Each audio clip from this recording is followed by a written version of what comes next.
So what we're doing at Collab.Land is not just token granting roles based off the assets that you own, but the actions that you've done and what has been unlocked because you own those assets. So we think that this is kind of like the next evolution in terms of DAO tooling.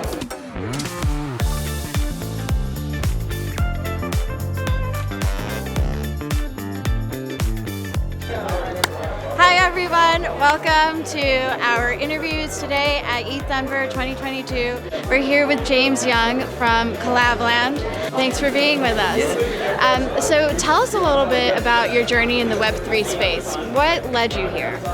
Yeah, so I was in Bitcoin and I heard about Ethereum through the DAO hack, I think 2016, and that really led me down this rabbit hole because it was just amazing how people can coordinate over the internet in a short amount of time. So I went down this like rabbit hole of like, okay, well, what is this technology and what can we do with it? And then also, how do we bring that over so that it is like practically usable? I come from a gaming background, so it was really interesting to understand like incentive design and how people coordinate, and like I felt like a DAO was really, instead of people playing a video game, the video game actually coming out into the real world and affecting people's lives. So it was just fascinating for me.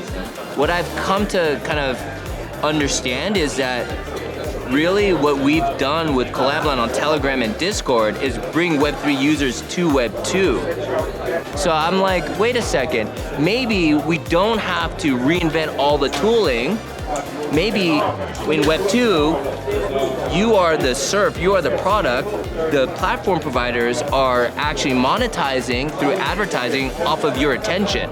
But now we have our own communities and we're actually putting our own businesses, our organizations on these platforms. So maybe there is a way where, okay, Web2 has their businesses, but as long as they keep the products for free, and in Web3, we actually have our own economies that we're working together, can we actually plop onto these Web2 platforms and give it enough time to understand what we're doing to make the appropriate tools?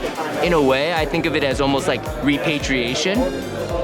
I'm old enough to have seen the transition from Web 1 to Web 2.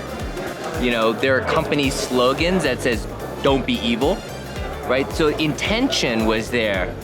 And so I think that if we want to make the world we want to see, we have to be very clear in terms of our objectives.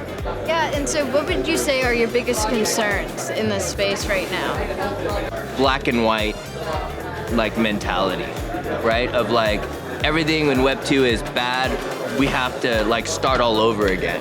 We need to point in a direction and say, this is where we think this is going, without saying, this is what it is. Because I don't really think we really know exactly what this is. Like, you know, in the mid-90s, we did not know what the internet would be now.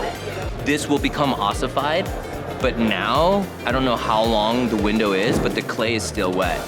So now we can like put our fingerprint on it, right? Yes. So this is the time. Yes, and with those right values aligned that we're seeing.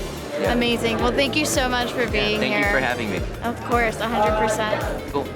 Great. Awesome.